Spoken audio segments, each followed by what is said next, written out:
Hi friends, welcome to the Mirchi சமையல்.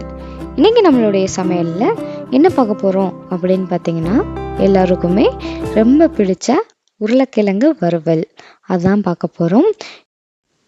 Variety rice எல்லாத்துக்கும் ஒரு அருமையான சைடிஷும் கூட. இது எப்படி செய்யலான்னு பார்க்கலாம் வாங்க. அதுக்கு 2 மீடியம் சைஸ் உருளைக்கிழங்கு க்யூபாக கட் பண்ணி நல்லா கழுவி எடுத்துக்கோங்க. இதோட ஒரு பிஞ்ச் அளவு மஞ்சள் தூள், 1/2 டேபிள் ஸ்பூன் அளவு மிளகாய் தூள், 1/2 டேபிள் ஸ்பூன் அளவு காஷ்மீர் மிளகாய் தூள், ஒரு பிஞ்ச் அளவு கரம் மசாலா, 1/4 டேபிள் ஸ்பூன் அளவு மிளகு பொடி, தேவையான அளவு உப்பு.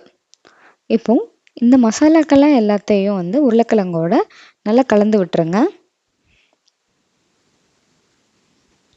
இது கலந்து ஒரு 2 நிமிஷம் இந்த மசாலாவோட ஊறட்டும்.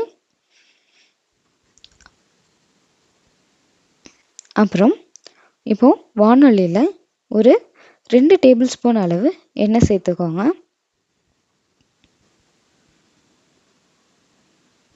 இப்போ எண்ணெய் நல்லா சூடு எண்ணதும் நம்ம கலந்து வச்சிருக்கிற உருளைக்கிழங்க இந்த எண்ணெயில் சேர்த்து பொரிச்சு எடுத்துக்கலாம்.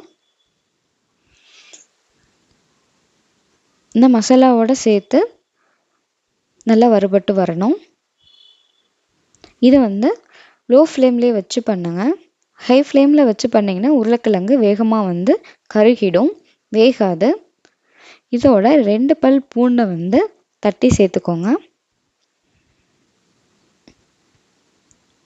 லோ ஃப்ளேம்லேயே வச்சு கைவிடாமல் கொஞ்சம் கலந்து விட்டுக்கிட்டே இருங்க. இப்போ பார்த்தீங்கன்னா உருளைக்கிழங்கு நல்லா வெந்துருச்சு.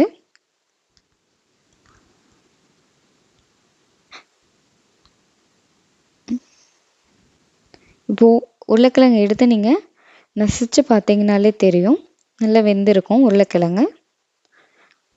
அவ்வளோதாங்க, ஈஸியாக நம்ம சுலபமாக சட்டுன்னு உருளைக்கிழங்கு வறுவல் தயார் பண்ணியாச்சு. இந்த உருளைக்கிழங்கு வறுவல் தயிர் சாதம், லெமன் ரைஸ், புளி சாதம், இந்த மாதிரி எல்லா சாதத்துக்கும் ஒரு அருமையான சைடிஷாக இருக்கும். நீங்களும் ட்ரை பண்ணி பாருங்கள். இந்த வீடியோவுக்கு ஒரு லைக் பண்ணிவிடுங்க. கூடவே நம்ம சேனலுக்கு ஒரு சப்ஸ்கிரைப் பண்ணிடுங்க. நோட்டிஃபிகேஷன் பட்டனையும் கிளிக் பண்ணிக்கோங்க. தேங்க்யூ.